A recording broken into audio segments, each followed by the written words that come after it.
begin a series of reports about what life is like in Haiti nearly a year after the earthquake there. Tonight, we look at how Haitians are faring in the country they share an island with, the Dominican Republic. This story was produced through a partnership with USA Today, the Pulitzer Center on Crisis Reporting, and the NewsHour. Special correspondent Stephanie Haynes reports. Haiti's earthquake and its aftermath have captured the world's attention. But on the other side of this Caribbean island, a quieter, man-made disaster is unfolding. The U.S. State Department estimates that hundreds of thousands of people here have become, in effect, stateless. They are the children and grandchildren of Haitian immigrants and are denied access to education, healthcare, and employment. This debate leads thousands of people to be retroactively stripped of their nationality. People who are Dominicans. Dominican human rights activist Sonia Pierre is worried that recent changes to the Constitution will make it even harder to obtain citizenship documents. For years, the Dominican Republic had a policy like the U.S., where almost anyone born in the country became a citizen. But the government has changed its laws and now says parents must be citizens themselves for their children to be considered Dominican. Pierre says they are using this change to retroactively deny rights to Dominicans of Haitian origin who have lived here for decades. In this country, if you don't have a document, even buying a cell phone is difficult. You are also denied access to many rights that are considered inalienable human rights, even the right to move freely within the country. There are close to 1 million people of Haitian origin, immigrants and their descendants, in this country of 9.5 million. So the new laws touch those from all walks of life. People such as lawyer and single mother Siani Jean. Siani's parents were sugarcane cutters. For most of the past century, imported Haitian workers fueled the Dominican sugar industry.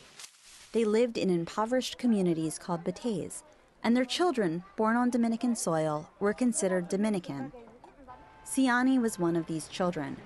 She grew up on bateys but went to law school and has started her own practice.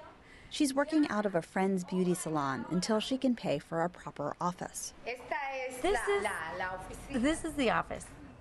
Her law career has been delayed because of the government's new policy. Only after Siani went to the media did the government release the documents she needed to graduate.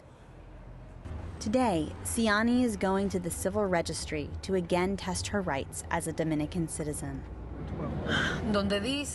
In the past, the government was under orders not to release birth certificates to children of foreigners.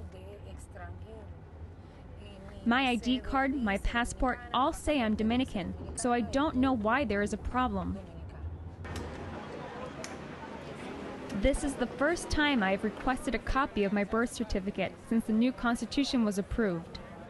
Proof of citizenship is required here for everything from marriage and driver's licenses to voting. For Dominicans of Haitian origin, obtaining these documents has become a legal and bureaucratic nightmare. After 30 minutes, Siani returns empty-handed. I was told to go see a judge because cases involving identity papers are resolved by a judge on a case-by-case basis. The Dominican government says their new policy only targets foreigners and that nobody is stateless. This term, stateless, does not apply in the Dominican Republic because these people who are in transit, these people who are not legal residents, are supposed to register their names in the Book of Foreigners that exists at the Joint Electoral Council office. The Dominican government was recently called to the Inter-American Commission on Human Rights and questioned about the stateless issue. Delegation leader Senator Prim Pujol said his country needs the new laws to fight illegal immigration. Discrimination doesn't exist there, but there's a phenomenon that international organizations need to think about with respect to the influx of Haitians. There are Haitians that have been living in the Dominican Republic for 50 years. They come for a while, they go back to Haiti, they return, and then they go back to Haiti. We are a country with very limited resources. The border with Haiti is porous. Since the earthquake, the government estimates that at least 60,000 Haitians have migrated into the Dominican Republic. Many Dominicans are angry about this influx and say Haitians take jobs and financially burden public services. But human rights advocates say this is confusing the issue. In neighborhood after neighborhood, one finds dozens upon dozens of people who consider themselves Dominicans, losing citizenship rights they had previously taken for granted. They're taking away the nationality of people who were born in the 1940s. Some of these people have been in the country for more than 70 years. They may have 3, 4, 5, 6 generations in this country. So they're leaving all these generations without documents. Take the family of Andre Jean, a former sugarcane worker who entered the country with a legal work permit. I've lived here since 1956. I'm 73 years old. I came to pick sugarcane during the time of Trujillo. We were poor, and they said they had jobs, so we came. My father came here in 1956, and all of his children were born here.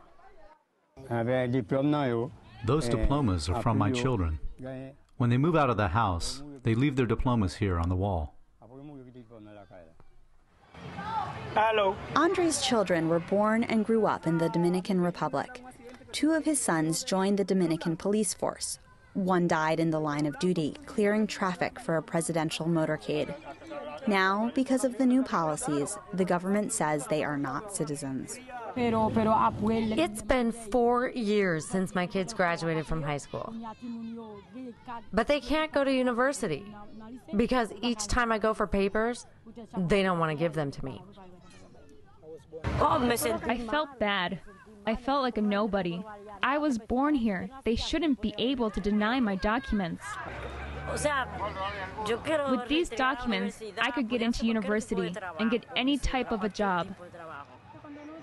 From my high school class, none of the kids have chance to go to university because they all have the same problem as I do.